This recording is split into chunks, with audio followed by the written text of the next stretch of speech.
So I wanted to keep your videos on really because we can't be in the same room. We'd love to be in the same room. We did think about whether we would actually have this in person, and we couldn't quite decide what it was going to be like, but we can't be clinking our wine glasses. I don't even have a few here to pretend that we're doing.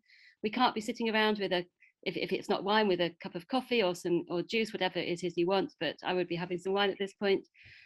So we want to just feel that we are actually launching this book, Hope Under Neoliberal Austerity. That's what we're here for.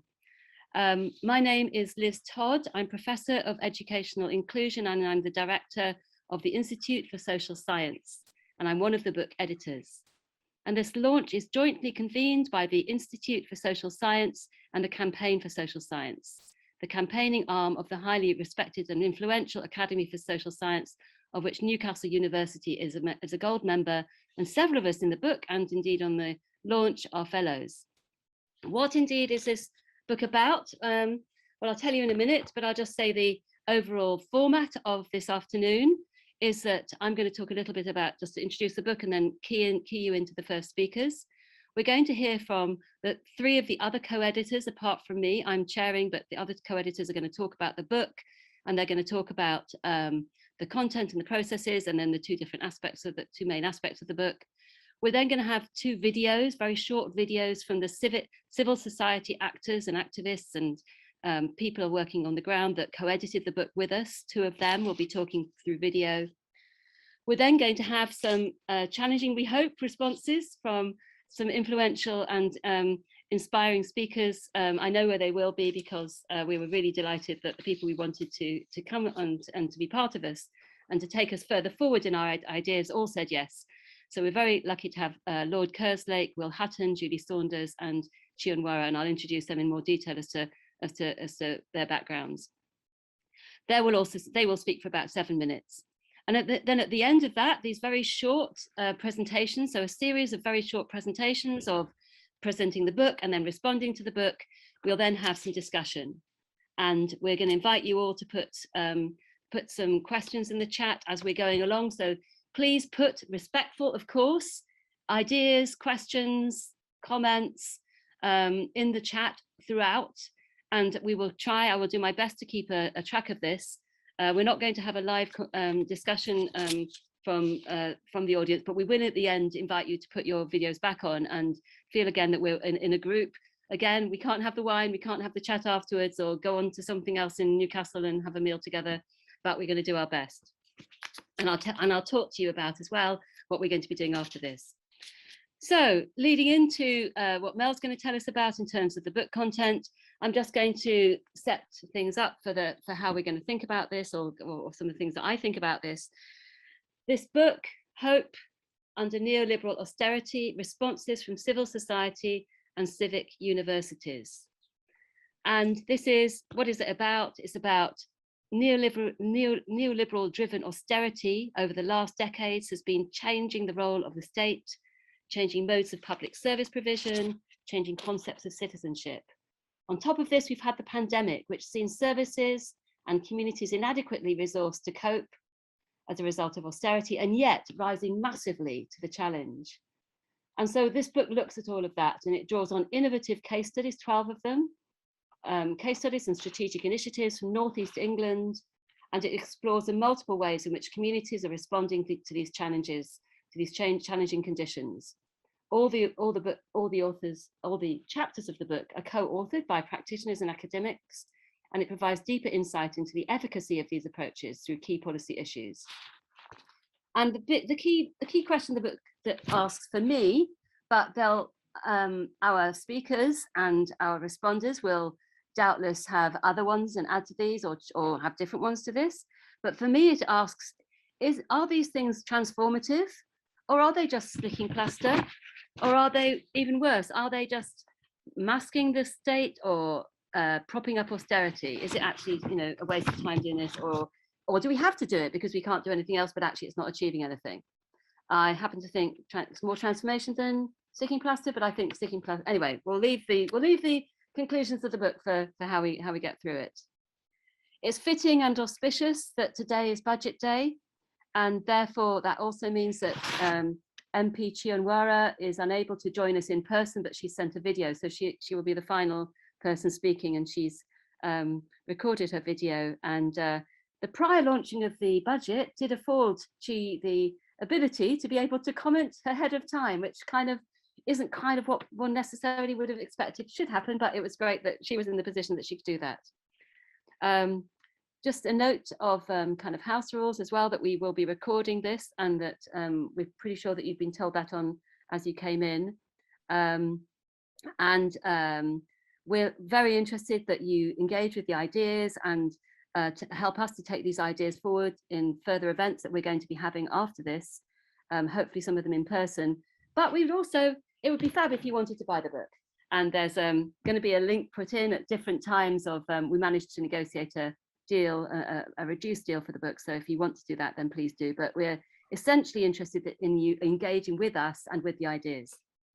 Well, I'm not going to carry on any much further than that. That's me.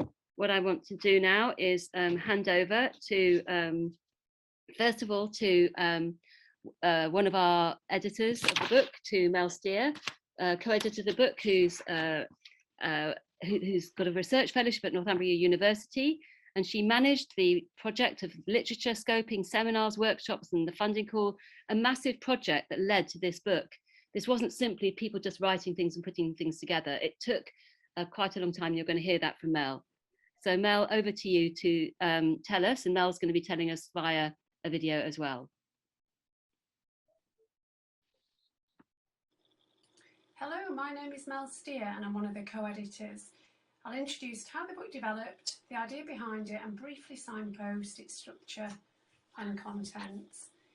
The idea for the book came about from discussions held at the Newcastle University Institute for Social Renewal Advisory Board meeting in 2016, and following on from this, the Social Renewal in the North East book project was established. The book's based on a collaborative approach. Its structure and contents are co-produced, and the case study chapters are jointly written by an academic and a case study practitioner. Before the 12 case studies were identified, key social injustices and case study suggestions were highlighted through interviews with 12 key informants who were from the voluntary sector and anchor institutions in the region, and from suggestions made at a workshop in November 2017 that launched the book project. Final selection of case studies was made by the editors and related to the relevance of the case studies to the social justice themes identified, and when authors and case study chapters had been confirmed, we convened 2 author workshops in 2019 that we developed and co-produced the book. The book's mainly concerned with initiatives addressing some of the challenges of neoliberal austerity and the different community collaborations involved. We consider this in 2 main ways. One is as a response to austerity.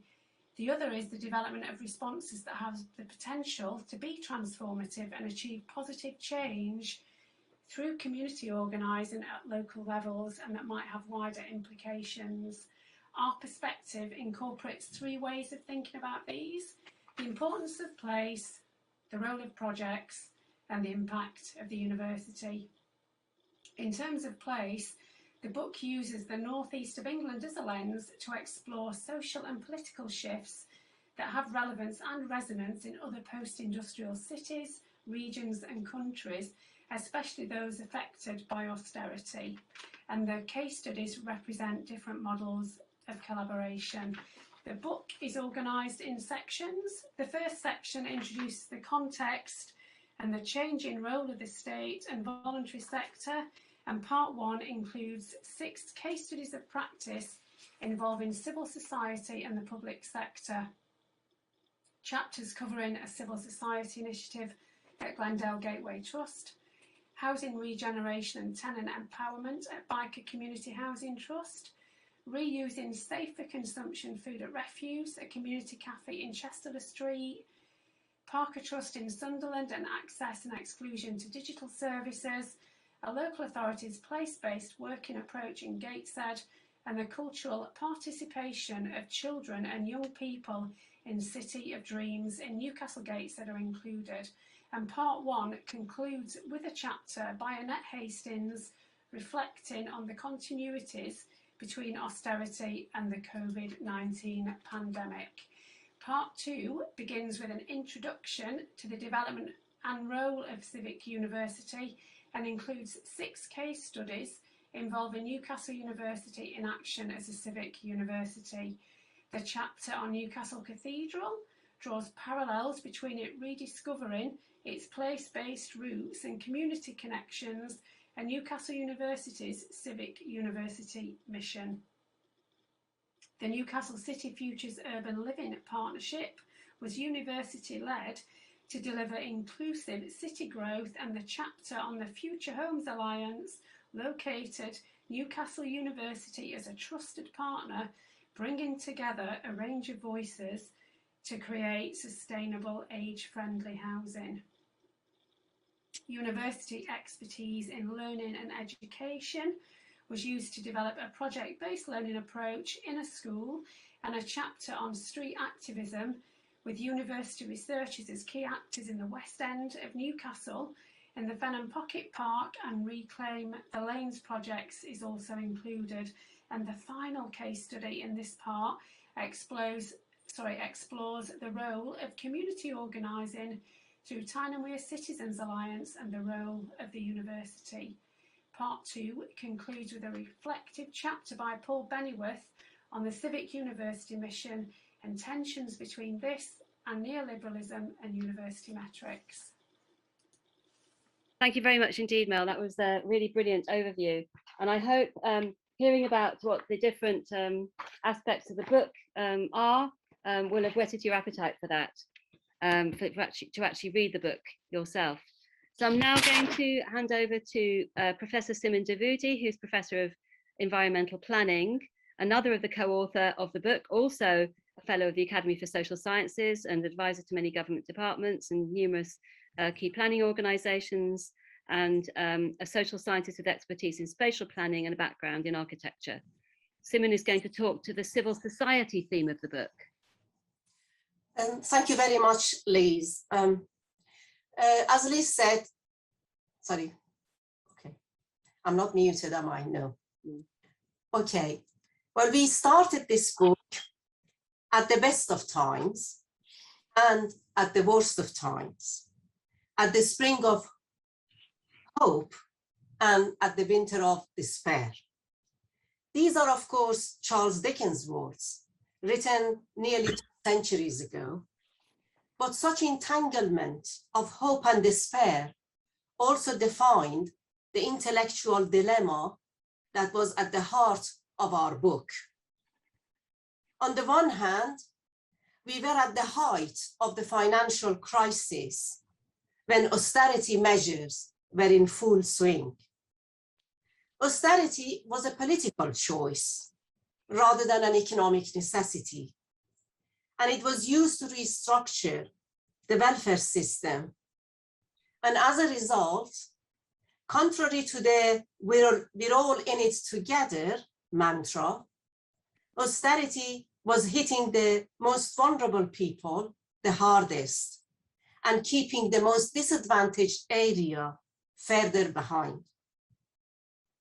As the gap between the rich and poor was growing, it felt like the worst of times.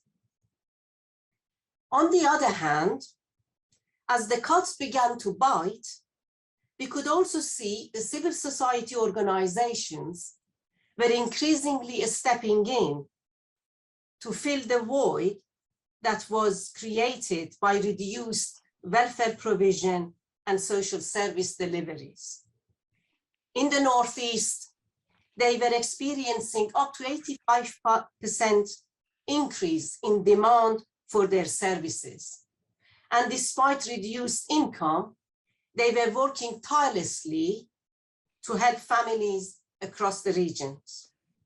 It all looked like the best of times. Reflecting on these conflicting experiences, we framed the book around questions that reflect this dilemma and asked ourselves, should we celebrate the growing contribution of voluntary sector as the best of times for a flourishing civil society? Or should we reproach the decline of public services as the worst of times for a diminishing welfare state? Should we embrace civic actions as expression of solidarity and compassion, or should we repel them for mopping up the state's abdication of responsibility? And more broadly, what is the place of civil society in contemporary societies? Is it just a private sphere of associational life, independent of the state and market, or is it also a political force for democratization of the public sphere? By the time we finished the book, the world had plunged into a global pandemic. Hard times became harder, and the consequences of inequalities became even more visible, as those who'd borne the brunt of austerity were being worse affected by the pandemic. Yet once again, in the midst of despair, we could see the best of civil society in action, in delivering services, in volunteering in the front line, and in saving lives and livelihoods. We could also see austerity being reversed, at least temporarily, as the government promised to do what it takes to protect businesses and families. Reflecting on that journey today, it seems that there is no escape from the entanglement of hope and despair. And maybe we shouldn't even try to disentangle them, because lying in their intersection are transformative potentials. Potentials that can be realized not by succumbing to abstract hope or paralyzing despair, but by mobilizing what Ernest Bloch calls concrete hope. That is the kind of hope that enables us to prefigure how we might be otherwise. It's the kind of hope that motivates numerous civil society actions that are happening in the fissures of the existing structures. And as Liz said, our aim in this book was to search for hope in the dark by capturing some of these actions and making them more visible through the voices of those who are at the forefront of these actions on a daily basis. Whether we have succeeded to do justice to their work in this book is, of course, for others to judge. And we very much hope that today's launch is the beginning of a longer-term conversation and reflection on how to take forward some of the ideas and actions that are kind of discussed in this book, and to, as Liz said, to take us further forward. Thank you very much. Thank you so much, Simin. Blimey, that was a very interesting, really concrete hope and no escape from the entanglement. There's a lot there to think about that you've set my mind thinking, and I'm sure you've set other people's mind thinking, and I'm very grateful to you for that. And I'm now looking forward to hearing from one of my other co-editors, also a fellow of the Academy of Social Science, Professor Mark Shooksmith, OBE, Professor of Planning and trustee of the Carnegie UK Trust, and again, numerous research projects, numerous advisory posts, and we're really looking forward to you, particularly involved in rural economies and involved with the North of Tyne strategic planning decisions as well, and was the director of the Institute for Social Renewal that led on this project at the time.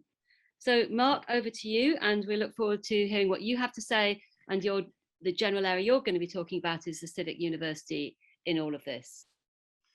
Thank you, Liz, and I must say at the outset what a pleasure it was to work with my co-editors Mel, Simin and Liz on this. Alongside civil society, what role might civic universities play in responding to neoliberal austerity?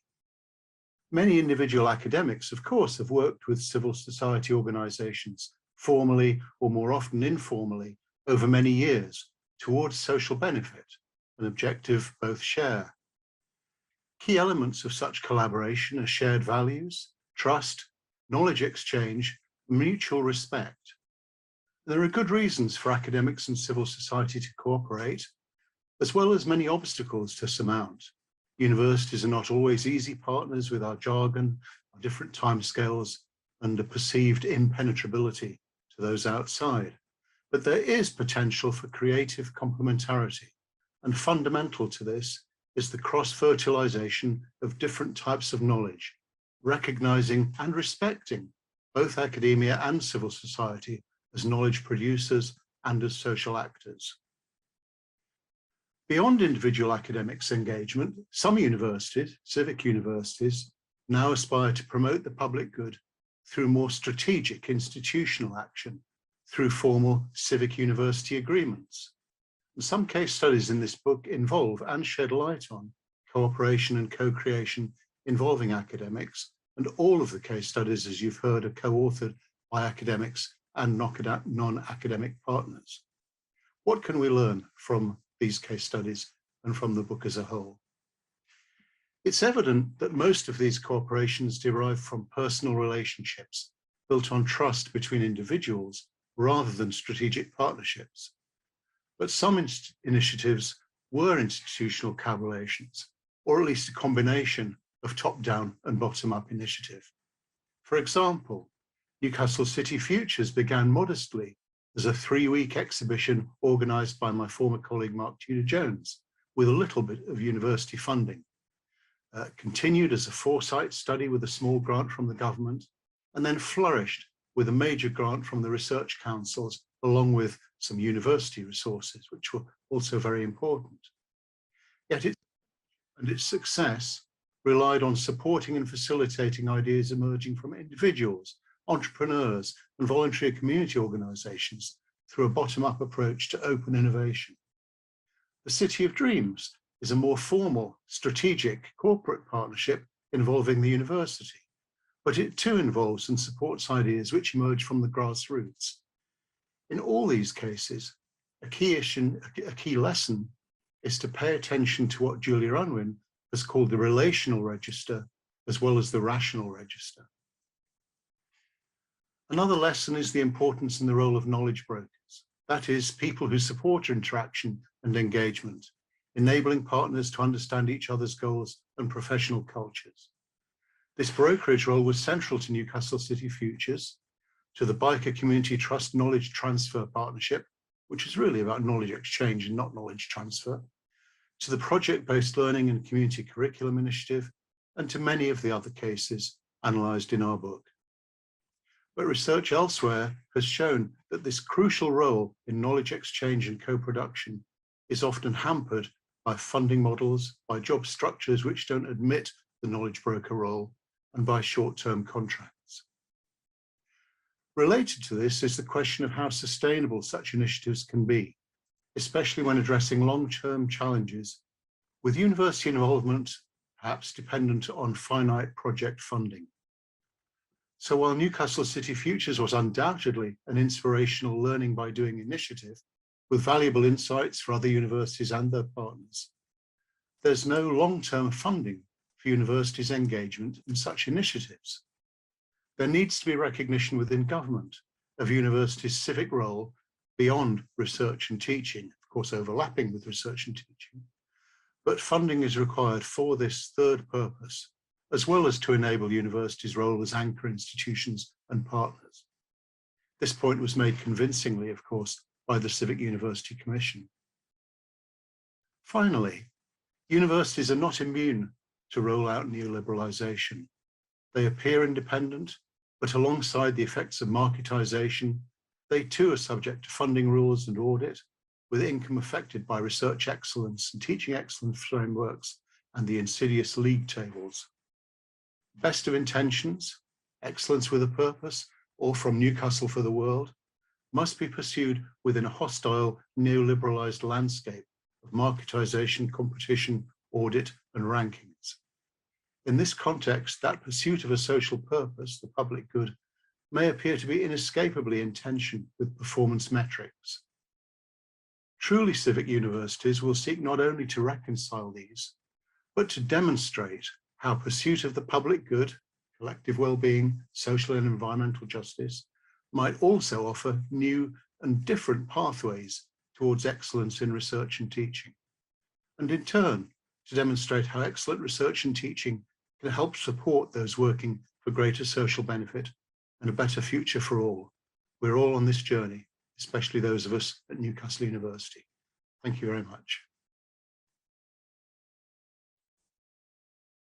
Thank you so much, Mark. Can you spotlight me when I do the individual bit, in between bits, guys? Yeah, thank you so much, Mark. That was just amazing. Again, it really helped in terms of trying to kind of square the circle. Actually, you know, universities neoliberal, not neoliberal. How are we civic within that? That was some really interesting ideas there. So thank you very much indeed. We're now going to move on to, before we have the responses from our 4 respondents in our panel, and after that the discussion, we've got 2 videos because we didn't really want to have this launch. It would seem completely wrong to have this launch and only focus on university speakers. However, it wasn't easy to have other people coming along for other reasons, for different reasons of logistics, but we decided to make some videos, and we've got some quite long videos of some of the partnerships that we've got, and the way that Mark was talking about those relationships. The videos show those partnerships in a very interesting way. So it's worth watching the longer videos, which we will send you the links to. So the videos we've got of this are of chapters 5 and chapter 17. So chapter 5 is Biker Community Trust and the Biker Approach. And I've selected from this quite longer video, just a 2-3 minute clip of John Pendleby and of Jill Haley, the CEO of Biker Community, talking. And before that, first of all, we're going to have a video from chapter 17 of Sarah Bryson of Community, the organizer with Tyne and Citizens, talking. And what we're going to hear from the first video from Sarah Bryson is her talking about how Citizens works and how Citizens is transformational. So she's going to put to us the idea that this particular model is transformational. And the bit I'm going to fill in, because it's a chapter I indeed co-authored with Sarah, she's going to, what the chapter says, which is in a much fuller account of the relationship and the kind of the sort of social renewal that is that Tyne and Wear Citizens aim to achieve, is an account of Tyne and Wear Citizens coming to the Northeast. Is it possible to set up in the Northeast? Does the Northeast have the strength of civil society to do that? And then it did set up, and then its different actions around poverty, hate crime, and mental health. And within that, a real case study focusing on Newcastle University becoming a real living wage employer, and the listening campaign that facilitated that, and the work of different people within the university and different people in Citizens that facilitated that. So that's talking about the kind of transformation that's happened. But what Sarah's going to talk about is the model. So over to Sarah Bryson, who's worked in the Northeast in a range of different roles, and nationally with Sure Start, Children's Fund, Children's Society, the Office for the Children's Commissioner for England. And Sarah's going to be telling you something about Citizens, Tyne and Wear Citizens. It's not the only way to change the world, but it is a way. And as someone who's tried to tackle issues like neoliberal austerity, poverty, inequality for decades now, I think in the past I've always approached it with just a lot of hope and haven't had a thought out plan of how you go about doing it. So for me, community organising is the methodology that Citizens use to move from that crisis response, that stick and plaster, to try and bring about transformative change in communities. And it's an organisation that's got a history. It goes back to the civil rights movement in the States. It's had a long history in the UK, and then it's come recently to the different cities outside London. The key thing about that is that within educations of civic society, so whether you're in education, community or a faith group, on our own we don't have a lot of power to bring about the kind of changes that the book discusses. And what's very deliberative within community organising is that if you want change, you have to have power, and you have to deliberately build that power if you want to bring about the changes that you're seeking. And the only kind of power we have really is people power and is relational power. You know, we often don't have the other kind of like power over types of power. It's power with people. And so we can't do it on our own. We have to work in an alliance with other institutions who are very different at our own. But collectively we have the power, which means that we can then have that transformative change. But it means you have to agree to disagree on lots of things and focus your time and your energy into the things that we agree on that we think needs changing in our community. Yeah, absolutely. But the problem that we're trying to be the kind of answer to in terms of what our chapter is about the fact that people, citizens, are rarely involved in transformative changes, are they? Really? I mean, if they're lucky, they get services, or if they're lucky, they can get on to try and protest or do things or try and solve things in their communities, different small kind of problems.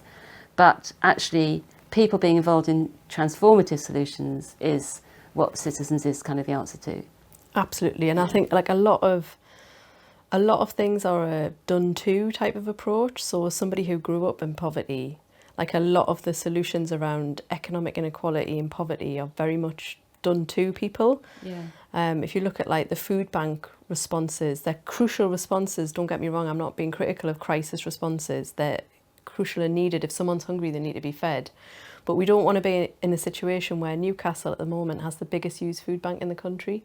We don't want that food bank to be there. We don't want the need for the food bank to be there. So how do we move beyond that to actually tackle the issue? You've got to work with people who use food banks. Why is it a need? What are the underlying issues, and how do we start to address that together? And I think that's what's magical about community organising, is it starts with listening, it starts with people's lived experiences, and then they are the people that have to lead that change themselves, which is a big challenge for a place like a university that is expert in so many things and has a lot more power than somebody using a food bank. Like, how do you bring all of that together? And I think we have managed to do that. Thank you, Sarah. And I hope that was another part of the building blocks in terms of our ideas. And again, please put things in the chat. Please put ideas. Please put questions, things that you're thinking, that things that have been raised in your mind as you're here listening to this. So moving on from that chapter, from chapter 17 on Tyne-and-Wear citizens and community organising in the Northeast, I'm now going to, in a couple of seconds, show you the video from chapter 5 about the biker community trust and the biker approach. This is a chapter that was co-written by John Pendlebury, who's the professor of urban conservation at Newcastle University, also a fellow of the Academy of Social Sciences. And he's co-written this chapter with Jill Haley, who at the time was the CEO of the Biker Community Trust. And Jill took over being CEO of the Trust in 2012, and she led it through a period of great transformation. And the chapter is about how she involved the community in the Trust and how she went about doing that. But that's what the chapter's about. Now, what I've chosen, and you'll hear about the whole thing in the longer video that you can all have access to, which is about quite a 15-minute video. I decided for the purposes of this launch, unusually, to choose 2 or 3 minutes where she's talking and John's asking her about what happened next. So this is what happened next after the chapter. And this is to remind us that the chapters are all dealing with some really important things, and they are really summarizing and raising some of the issues, and they're both a celebration of the best of social science, but also the best of civic society together. But also these stories move. There's the next stage in the narrative. So let's hear from Jill Haley being interviewed by John Pendlebury about the next stage in this narrative. What happened next? As you said, I mean, all that really led to the conclusion that it was time for a new stage, really, in the evolution of the bike approach and the work which you'd done there. So do you just want to say a little bit about that and how you managed to sort of do yourself out of a job in the process? Yeah, well, we had a very limited budget for the environment. I think by the time we'd done the fire safety works in the environment that we had to do, we had about 3 million or 3.6 million pound. And a wish list for the community of about £13 million. So It doesn't take a brain surgeon to work out. We could never meet the aspirations of the tenants. That was just with environment. And therefore, we had to do more surveys with residents to ask them what would they prefer. Would they prefer Biker Community Trust as their landlord and to continue to have decent homes, but not to the aspirational standards that they were expecting or wanting? Or would they rather have another landlord who would continue the strategy of Biker Community Trust, which was about the co-creation, the empowerment of the community and informing decisions and services in a meaningful way, but it would be at the cost of a new landlord, if you like. And a lot of that feedback was about, we love Biker Community Trust, we love what you've achieved and what you're doing, and we would like to have you, but we want this more. So that was it really. It was then about, what are your essential criteria to the community, and we'll make sure that we write a prospectus that would consider other partners who might be able to offer that amount of capital to give tenants what they want. So we looked for a housing association, the same as us, non-for-profit, and who had the same type of ethos as us and behaviours, strategy, etc., and had a big community ethos. We included him with that, and Carbon Homes were already working with us in one of three, or like there was three of us, three housing associations in a cost sharing agreement arrangement where we shared services, and we had a existing relationship with them, so we knew that they were probably the nearest we were going to get to that. They're a great housing association with great staff, a big community ethos, and our tenants liked them, more importantly, already, so that was a no-brainer to go to them first to say, are you interested? Yeah. And of course they were. So thank you very much, Jill and John. And I'm hoping that hearing the next part of the story, even though you didn't hear the more detailed aspect of how she involved the community in Biker Trust, will just show something about how things move on. So we now reach the point in the in our proceedings when we would replenish our glasses. We might have a break now, replenish our glasses, have a bit of time to kind of think a bit, and we would then come back to together to hear from our influential, inspirational thinkers. And we're about to hear from those 4 people that we've invited. Sadly, we can't be clinking our glasses together and be doing that. And if I gave you a break, I would be a bit worried that you'd all run off and find something more important to do. So I'm going to keep you here now because we want to really capitalise on these fabulous good folk that we've gathered together. So first of all, I'm going to hand over to Lord Bob Kerslake, who's the chair of Peabody Trust. He's a former head of the civil service. He's also a fellow of the Academy of Social Sciences and has been involved a lot in the Academy and still is. He's played a key role in the setting up and the creation of the Civic University Network very recently in 2020, and headed and chaired the Civic University Commission run by the UPP Foundation, and was knighted for his services to local government, serving 8 years in the London Borough for Hounslow and leading for 11 years Sheffield Council. Lots of other things I could say, Bob, but I'm going to hand over for you for some thoughts. Well, thank you very much. Thank you very much for that, Liz. And first of all, I wanted to say congratulations on the book itself. Really, it is a really fascinating and valuable read, and I think ought to become, if you like, required reading for anybody who wants to understand these issues. And it tells the story of a particular period, but much of what's in it, I think, has relevance today for the issues we're trying to deal with. For me, it was especially interesting because it touched on very distinct aspects of my own life and experience, really.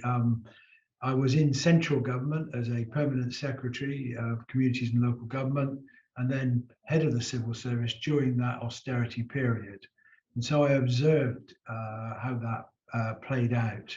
And actually, on reflection now, I would say I would agree with Simon. It was essentially a political project justified by a global financial crisis. And its impact was very uneven. There were parts of the country and indeed particular services that were very acutely affected by the impact of austerity, not least in local government. So that's one connection I've had. A second connection, as you've referred to, is the Civic University Commission that I chaired, that tried to really ask the question in the way that Mark touched on, really, what is that civic role in the new world, in the new marketized world that universities work in? Indeed, is there one? And how do you make it real and genuinely driven by the community and not simply an expression of particular interests and preferences of, say, the Vice Chancellor? We visited Newcastle in that piece of work, and there were many exciting and deeply important projects there. But in many ways, the third dimension of my connection is the most significant, because I was, as you said, Chief Executive of Sheffield for over 10 years. Sheffield got austerity before the rest of the country did because of its own financial challenges. It faced all the post-industrial issues, and it faced huge financial challenges as a council. And so I saw, in a sense, all of the sorts of contradictions and issues that you raise about civil society on display in Sheffield. Without really the civil community, things would have been a lot tougher in Sheffield. It was enormously important that there were these robust, almost incredibly strong organisations that carried on doing things when the council withdrew from the fray.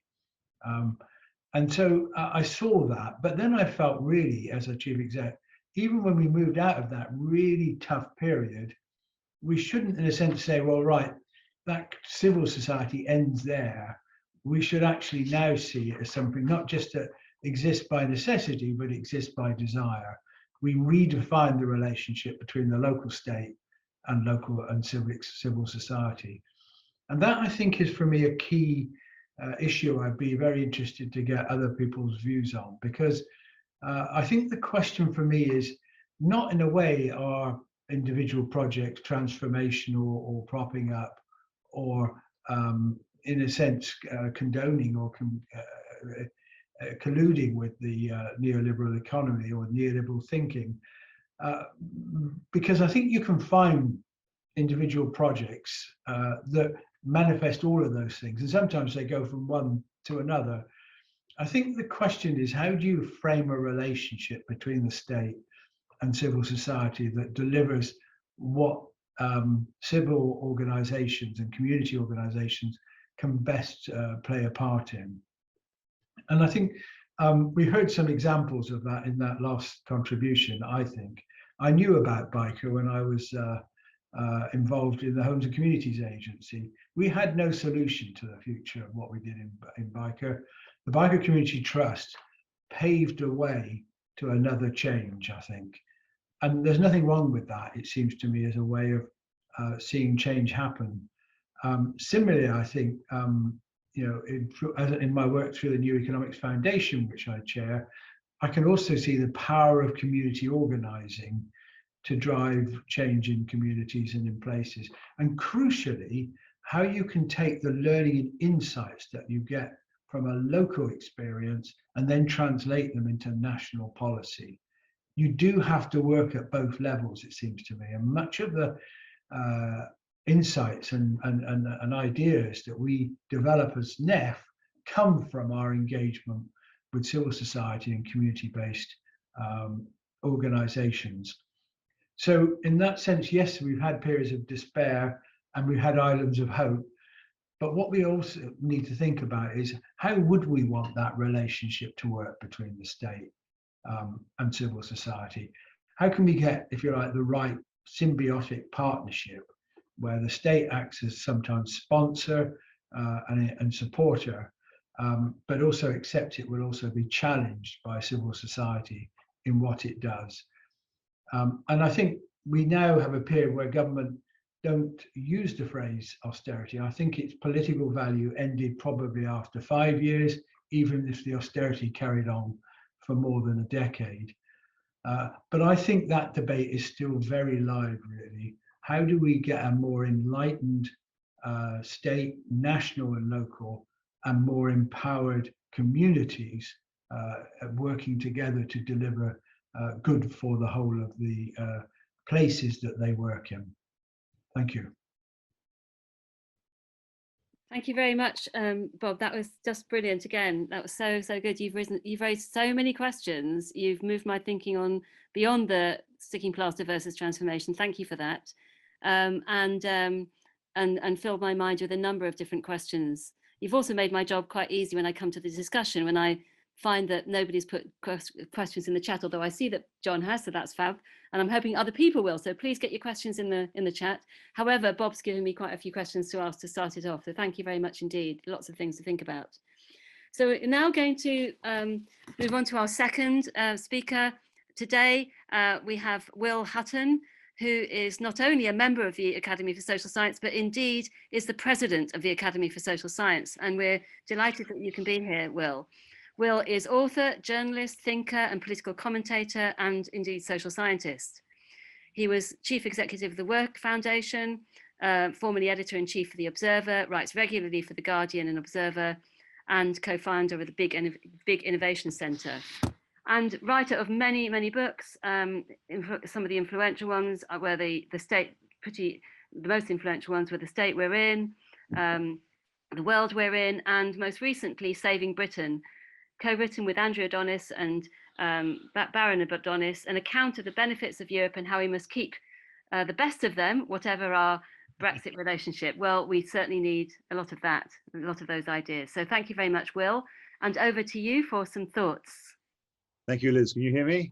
Yes, we can. Thank you. Well, I'm going to echo some of the things that Bob Kerslake said, actually. I mean, first of all, congratulations to everybody. And actually, for your very kind of deft chairing of this. And the case studies are illuminating, inspiring, and they do offer hope amidst the darkness. And actually, one of the things I wondered about, and in my comments and reflecting if actually hope in the darkness might be a better way of actually thinking about the book, actually.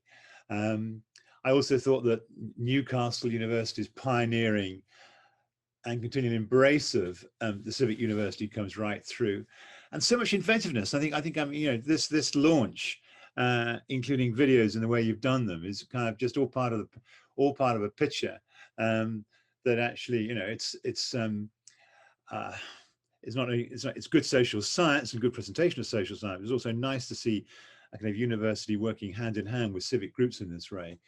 Of course, what it dramatizes the cost of austerity. I was reminded of Angus Dayton's book, actually, Deaths of Despair, when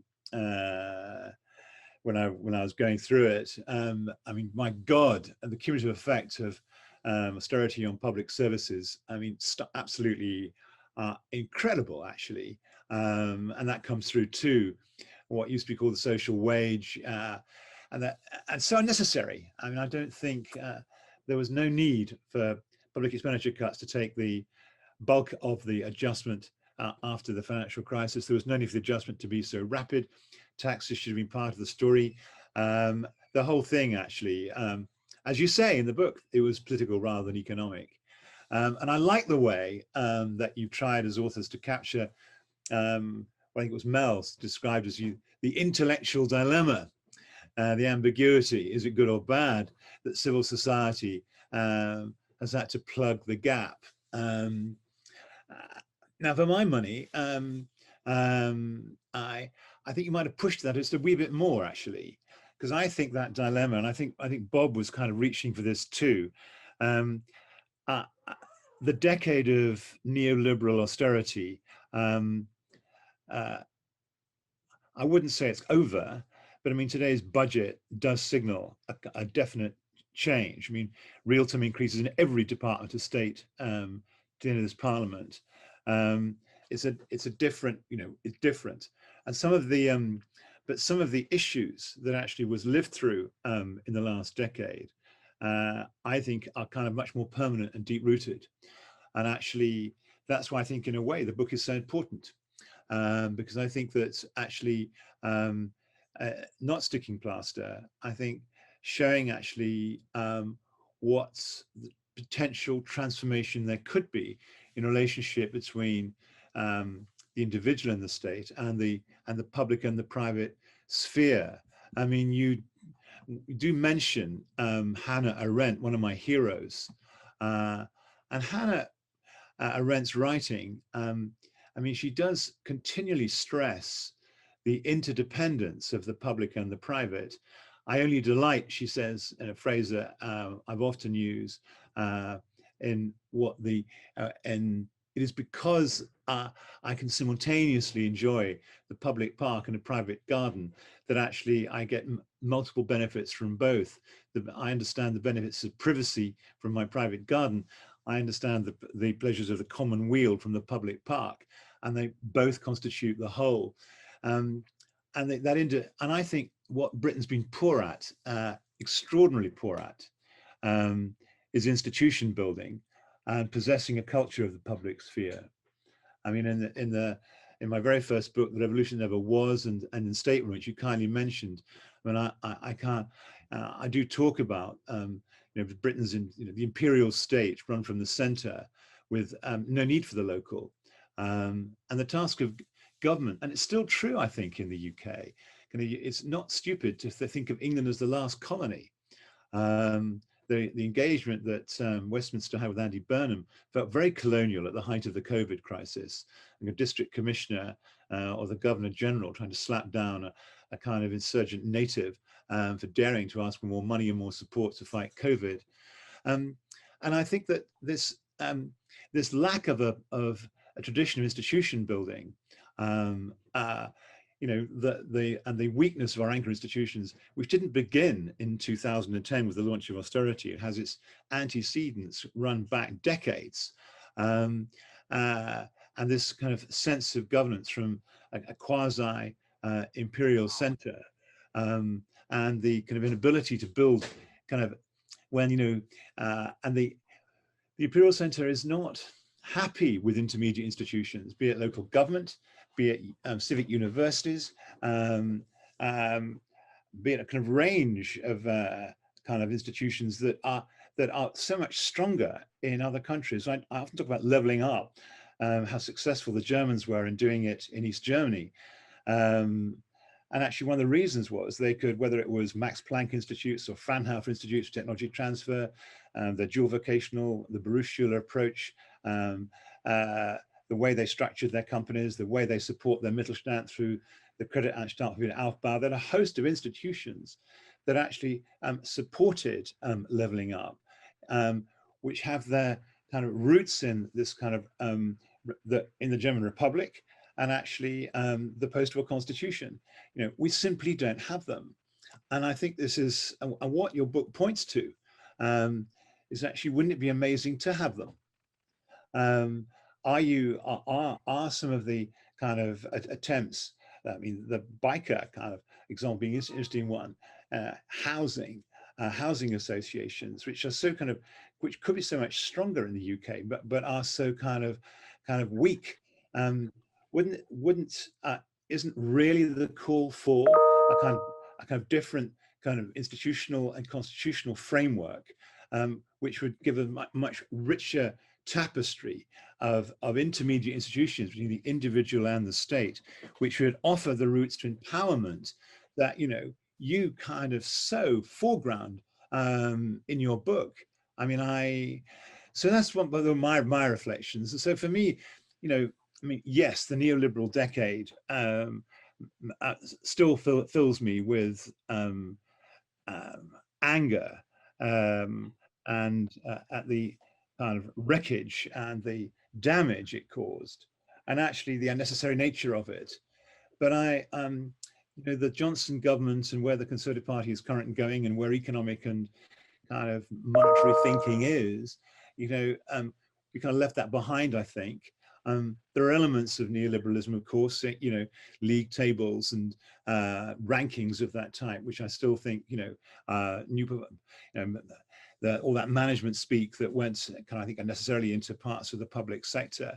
On the other hand, when you see a great company driven by a sense of purpose from its leadership team, it's rather inspiring, and people want to work for such companies. I think to cast the private sector within the kind of neoliberal carapace of being, part of that kind of nearly, well, disastrous period, and so kind of labeled as something to be kind of to keep at a distance and is fundamentally distasteful, I think is a kind of error, really.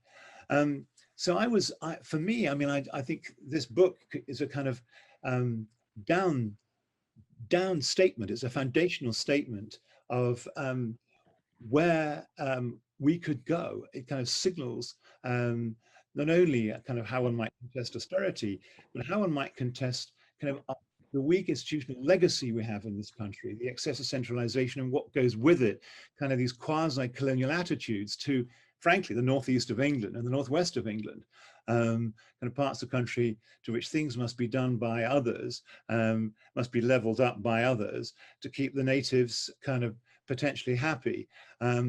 Not a good situation. So look, a fine book, imaginatively kind of framed, a wonderful collaboration between the university and its social scientists, and kind of not only Newcastle, but actually throughout the northeast, it seemed to me. And you know, all power to your elbow and congratulations. But that's what set me thinking that. I hope you find that helpful. So in a way, it's an echo of what Bob was saying. Thank you so much, Will. There was just so much in that. Thank you for all your comments about the book and for viewing it as a foundational statement. And if that is what we have been, I am delighted. And if that is what we were, then what you've done is help to give us a whole range of different ways to position ourselves within and to be thinking about what we are in relation to and in relation to other things in the UK, such as levelling up, but how that looks, you know, internationally in terms of the German successful approach. There was so much there that's really going to just take our thinking in further in lots of different ways. I could answer the thing about the private sector, but I won't do because that's not my role. I'm going to get involved in a discussion here, which is really not what I should be doing because I'm the chair, so stay in role, Liz. But thank you. I'm going to move on to our third speaker. I'm absolutely delighted to welcome Professor Julie Saunders, who's a highly inspirational university leader. I'm delighted to have in our university, Deputy Vice Chancellor in 2018 of Newcastle University, but joined in 2015 to lead the faculty at the time part of Humanities and Social Sciences. In her Deputy Vice Chancellor role, she's got special responsibility for the 3 faculties and for academic strategy, is the executive sponsor for the university values-led work, which will tell you a lot about her. And this will also tell you the commitment to equality, diversity and inclusion, social justice and environmental sustainability. That those things are all very key and important. And that also helps position our university. Julie is chair of the university's Race Equality Charter Self-Assessment Team and serves on council. And another reason that I invited Julie was also myself being the director of the Institute for Social Science. I work very closely with the Institute for Humanities and really revel in and delight in the importance of having these different disciplines. And Julie's background is in Professor of English Literature and Drama with international research and reputation in early modern literature and adaptation studies. But also, last but not least, she led the university to become a real living wage employer 2 years earlier than imagined in 2018. So Julie, over to you, and thank you so much for your time. Thank you, Liz, for that very generous introduction. I'll just echo everybody's congratulations on the book. It's a really thought-provoking thing, and I'm very conscious of being a non-social scientist in this community. But Simon gave you Dickens, and I'm going to probably surprise a few, but probably not everyone, I suspect, and start with a tiny bit of Shakespeare. 2 households, both alike in dignity, in fair Verona, where we lay our scene, from ancient grudge break to new mutiny, where civil blood makes civil hands unclean. And many of you know that as the opening to the prologue to Shakespeare's Romeo and Juliet, but it's an early modern riff on civil society and on what happens to societies under pressure from violence, from coercive behaviours, and actually also from pandemic. And I mention the play here not to draw some crass 16th century Verona, 21st century Newcastle comparison, but because of the astonishing contemporary lens through which Ola Ince, the director, and her company of actors in a recent production at the Globe Theatre adopted in reconsidering the play. And they were looking at the play through issues of intergenerational justice, young love, activism, and all through the lens of the kind of social and political issues described in this excellent study. And in the production, there were digital screens over the acting space, which provided messages and facts that were voiced out loud by different characters on the stage, not as a way to shut down interpretation, as some wrongly deduced, but really as a way to see the societal and interpretative frameworks and context and things. So from households of poverty impacted by austerity and ill health, bike riding, bored but loyal and occasionally incomprehensibly violent Montague youth, recognizable challenges from the kinds of communities being described in this study, communities whose spaces and youth clubs have all but disappeared in the period reflected on, were all part of the way in which the play was being read and performed. The play engaged with the rising incidence of mental health crises and both the ideation and, I'm sad to say, completion of suicides in young people at this time, the so-called mental health crisis we are living through. It addressed questions of female safety on the streets and in our clubs, all being raised as pressure points for what is a civil or an uncivil society at this time. And it was a brilliant but hugely unsettling observation that Ola, as director, made in workshopping the play, that Romeo and Juliet is only in a small sense a love story. Really, it's the story of two young people who meet at a party and who within days are both dead. And there were triggering incidents in the play, and the production did carry content warnings, gunshots, knife crimes, addictive behaviours were represented, and support for members of the audience was offered, and it was vilified in certain parts of the media. One headline very famously woke me up on a Sunday morning was Wokio and Juliet, and very interestingly described as cancel culture, somewhat ironically for a theatre performing Shakespeare on a nightly basis. But it was very instructive for me to be watching that production live, standing amongst a predominantly young audience of groundlings at the Globe Theatre, who completely live and operate on a daily basis in the world that was being depicted back to them on stage, in the same weeks that I was reading this book and the essays in it.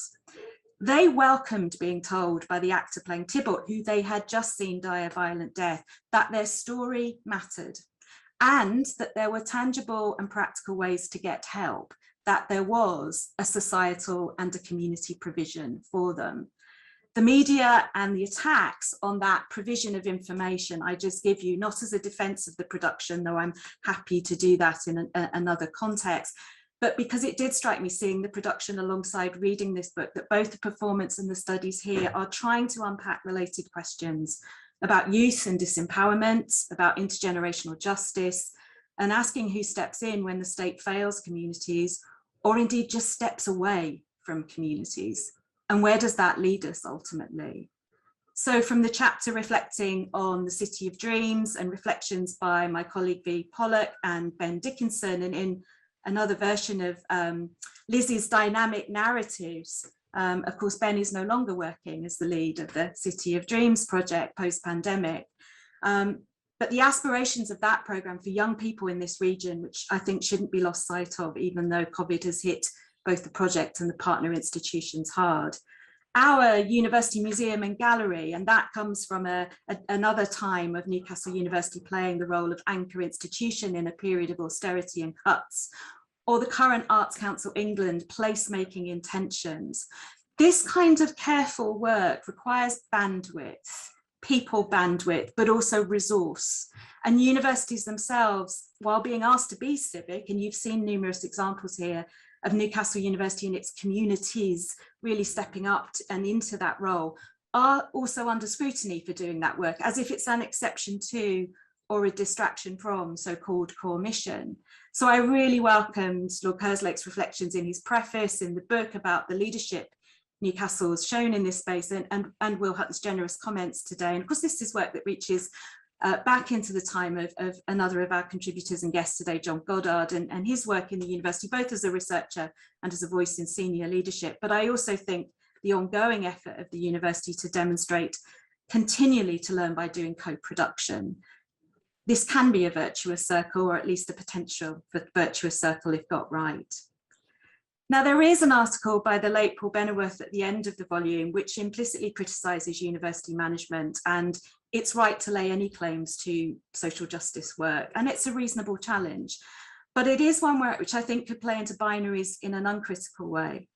I think a lot of the projects outlined here, real achievements, and achievements I'm proud that Newcastle University has enabled and supported, were enabled by so-called management, by proper resourcing for civic university and engagement projects, by support for the real living wage, the convening power of a university to help the cultural sector, the use of the university as a presence and a facilitator, as a knowledge broker, to use that phrase that Mark Shipsmith's already used from Mark Tudor-Jones's essay.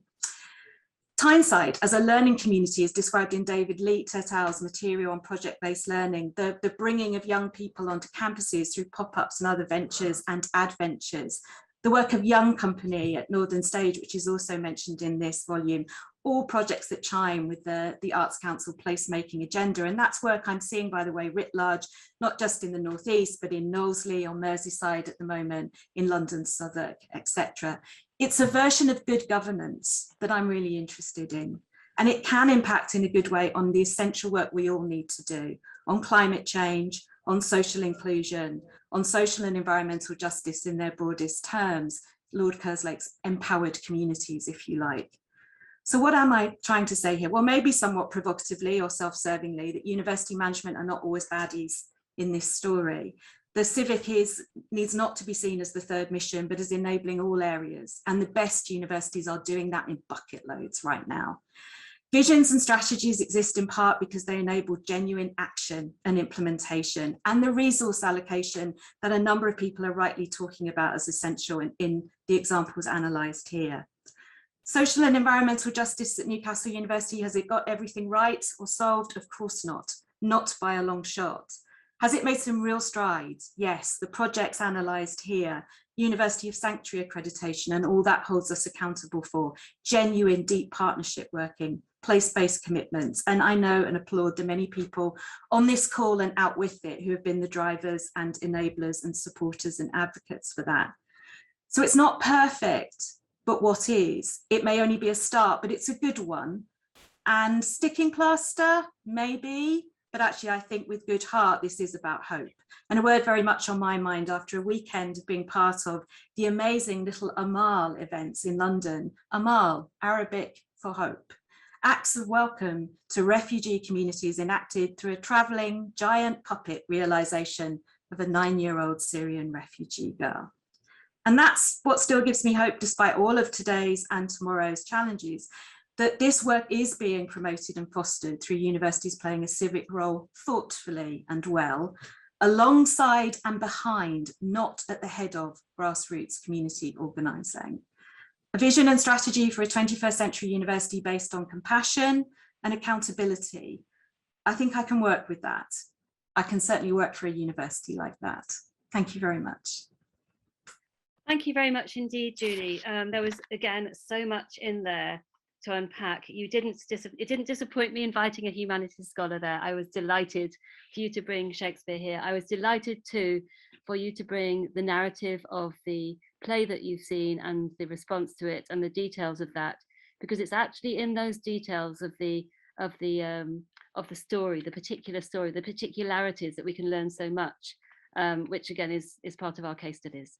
But you've brought that here today, and then gone further than that with all the different ideas that you've brought, and all those different ideas, little threads of hope there, and part of that was the criticality in it, that not being afraid to face the Paul Bennerworth challenge.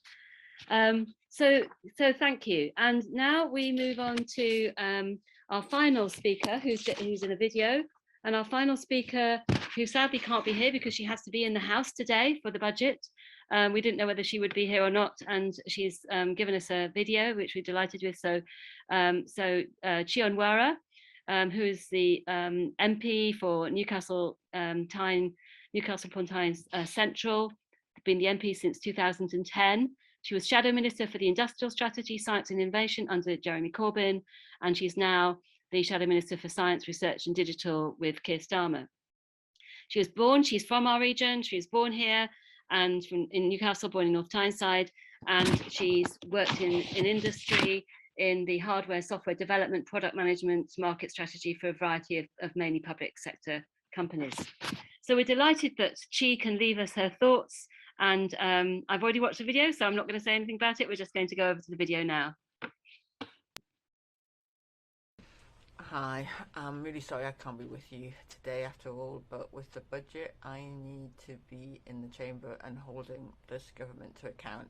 And I can say that this budget really is very much reflects what the book Hope Under Neoliberal Austerity is about. It's been very much press released in advance, and again we see examples of, you know, much touted increases, so-called increases in the budgets of new budget streams, which are really just sticking plasters over the gaping holes left by austerity. So close down sure start centres, and then now let's put some money into family hubs, or cut the police and the justice system and local government, and then now announce so-called new funding for the Crown Prosecution Services. Austerity was a failure. It was always going to be a failure. It's interesting that no one is arguing that the response to COVID should be austerity.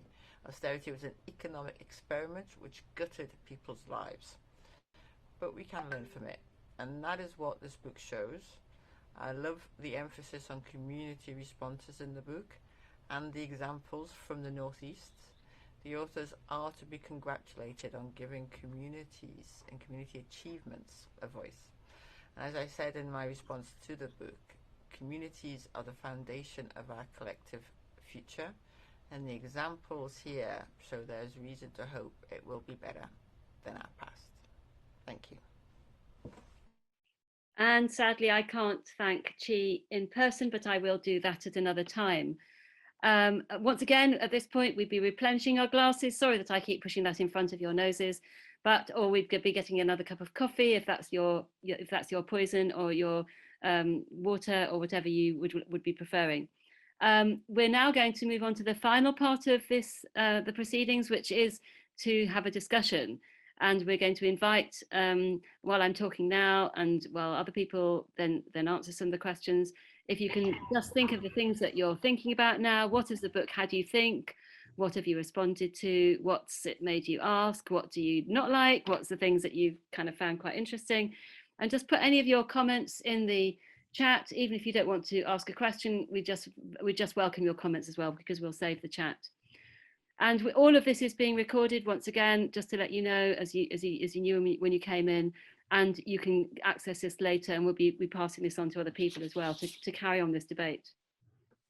So if we can go so that we have everybody now in nobody spotlighted and everybody together, and if it's at all possible for people to put their, if they want to, and I know not everybody will want to, but if you are in a position where you can put your camera on, then do, because it does make us feel more of a community here, as much as you can in the Zoom world we've become used to inhabiting over the last year and a half.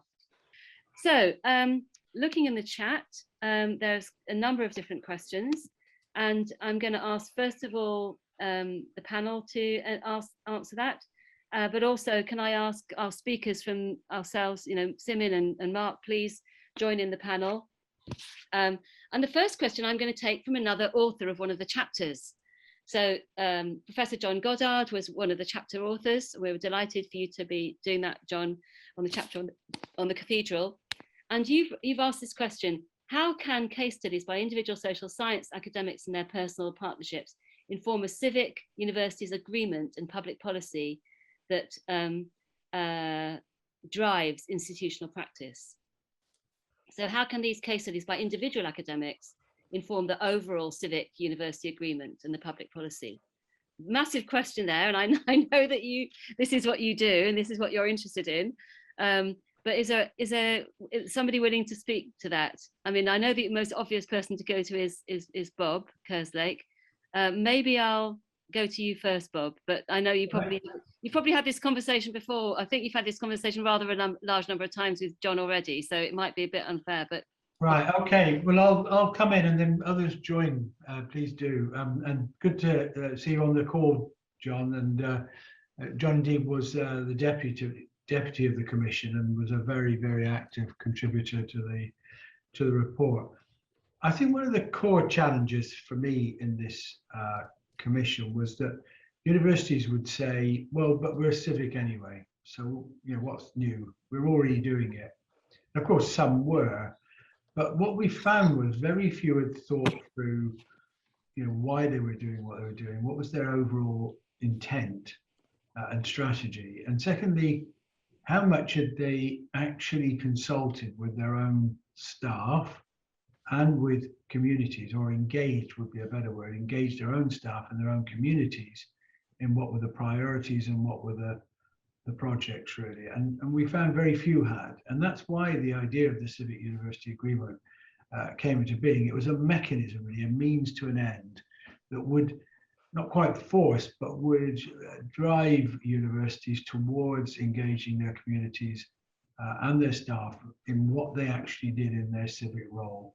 And I think case studies are crucial for developing the priorities and developing the actions, because they give you a sense of what can you learn from examples, and what in a sense are you doing when you undertake pieces of work, to what extent are they really engaging people or not? How much are they transformational? How much are they simply pursuing something the university would pursue anyway? So I'm a great believer in case studies. There are some great examples in here, both good ones and ones where people have tried and it hasn't quite worked out as anticipated. It's part and parcel, if you like, of learning. And I always saw learning as one of the kind of core things that you had to do in the process of producing an agreement. So thank you, Bob. Does anybody else in the panel want to come in there? Could I just add a little bit? So, Yeah, go ahead. I was in the position 2 or 3 years before the Civic University Commission came up of being invited by Carnegie UK Trust to write a report for them on how universities or how academics could work with civil society to try and change policy. And in trying to write that, case studies, as well as other writers' attempts to analyse these issues, were absolutely fundamental. And there were all sorts of important themes that emerged, recurrent themes which emerged from that, which you could then distill into learning, and you could present these, you could think about these with tables of different stakeholders to see if they chimed with their experience. And so you move forward towards framing and developing an approach. And my piece of work was just one part of that. And I'm sure that went on in a much more concerted way as part of the Civic University Commission's work, and is continuing again through the Civic University Network now. And this is how we learn. And I think that hopefully will then be taken forward by organisations like the Academy, the campaign, and the Civic University Network to try and influence policy. So I think they are the building blocks, and that's the process as I see it. No, thank you, Mark. That's absolutely true, and that's the reason why we chose civic case studies for the book, because for us this is not at all a book just about the Northeast. This is a book that's got national and international importance and application. So I'd like to now go to another question. I'm not going to go in the questions in order in the chat, because that might mean that I would just be going to certain people over and over again. I'm going to try to move around so that I kind of give different people a go of the different. I'm just trying to find the question I found that has gone now.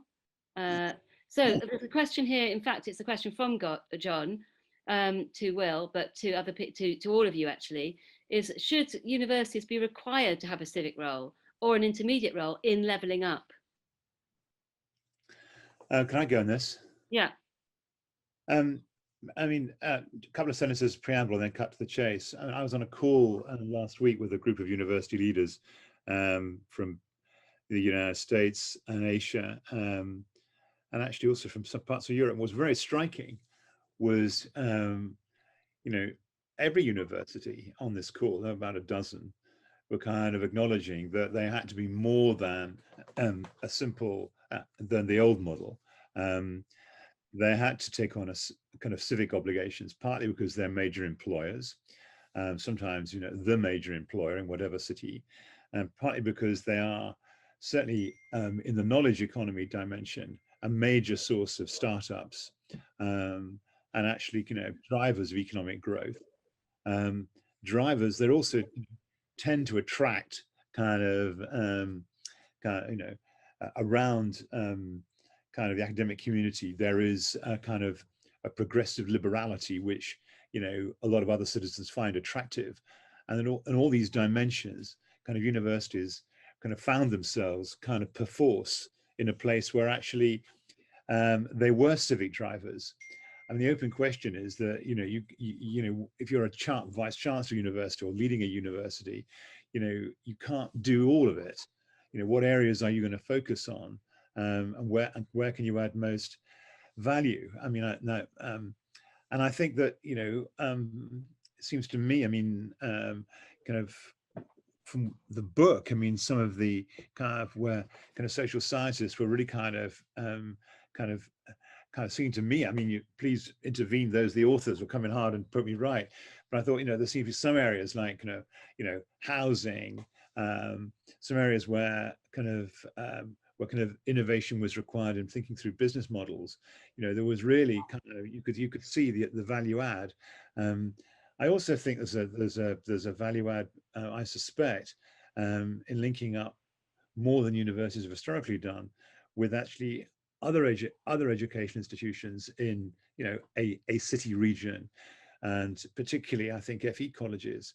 These are all, and I think, should it be a legal requirement? I'm uneasy about making it a legal requirement, John. I mean, because I think one of the great things about universities is they are the quintessential autonomous intermediate kind of institution, self-governing, able to create their own culture, and able to kind of within a very clear purpose kind of do stuff that actually is very beneficial. I mean, there are very few, I mean, universities are either good, very good, or excellent. There's very few that are, you know, they're bloody good things basically, and they're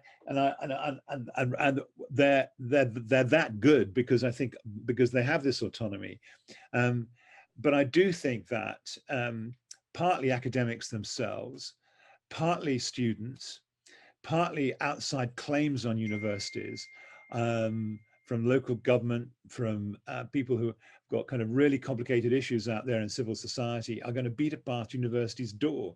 And actually the universities have got to be porous, have got to be open to that. And I think in a sense, you know, what seems to me to be happening is that academics don't want to be in an ivory tower. I mean, they want to act on the world and want to kind of use their knowledge purposefully, particularly social scientists. But scientists, I mean, everyone knows, when you know, my own experience in the university world has been to see the way the culture has changed. I'll stop, I'm taking too much time. But essentially, I think I'm absolutely certain that one of the building blocks of this book, the notion of a civic university, and actually accepting and enabling and encouraging kind of civic life in the place where it is located, is definitely going to happen more of in the decades ahead, and it's very good that it is. Thank you. Well, I do hope that is the case. I'm going to move quickly because we just have a few minutes left now. I'm going to actually go to one of the questions near the end because it's of a very different nature. It's from Jen Bagelman, who's actually the deputy of the Institute of Social Science, works very closely with me. And actually, before I say this question, I just wanted to also acknowledge that Jill Haley's here, one of our authors, and thank you, Jill, for coming to the meeting. And it would be good to catch up with you another time about your ideas, but I don't have time to do that at the moment. Again, this is where it's so frustrating. We can't do the networking bit, can we? You know, we're not. Anyway, moving swiftly on. Jen's question. I appreciate all the speakers. Thank you. I enjoyed Julie's reflections of Shakespeare. Among other things, this play evolves reflections on love, and it is an affect or maybe an action. I was curious to hear more from authors, speakers in relation to hope. What's the relationship between hope and love in challenging the severity of austerity? Quite a deep question there. Thank you, Jen. Who would like to take that up? Julie, would you like to, or would somebody else like to, or Simin, or?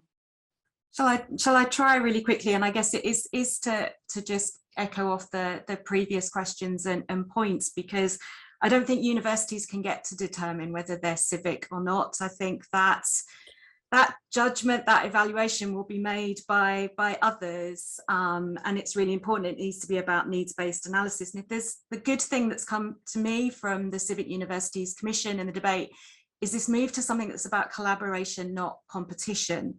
And that's going to be vital. It's going to be vital in the context of the climate emergency. Here we are just days away from COP.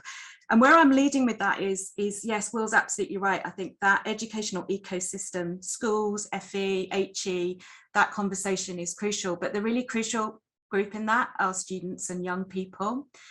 And actually, we do need to find the language and the practice of love and hope for them, because the terms of marketisation, there's not a lot of trust for them in the educational system right now. But I think if they saw universities through this lens, that would be an act of love, and that would be a very different choice of a community to belong to. And I think we need to work harder alongside and behind our students on that one. Thank you, Julie. I think that's a brilliant place to actually end it. I'm sorry that we have to end that there, because we are running out of time, and we've got 1 minute to go. And I really want to just thank all the people who've written for the book. Thank my collaborators, my co-authors and co-editors on the book. It was a brilliant thing to do together. And thank all of you who've presented today and come along and given your time. And thank all of you who've come along today to listen. Everything will be available to listen again. Please do go out and buy the book. We've put in the link. There's in the link one of how you can access that. But the main thing is we'd like to engage with you about these ideas further. We're going to be putting on further events with our current authors, the people who've been in the book already, but also with other projects, other civil society projects and civic university projects, that because things have moved on, things have changed, as you've heard. There are other examples that we didn't include that were equally valid and equally interesting. And many people here are the authors of those different civil society innovations. So we look forward to working with you again, and we look forward to being in an actual room and actually discussing things and interacting and having that final glass of wine. Thank you very much, everybody, and goodbye.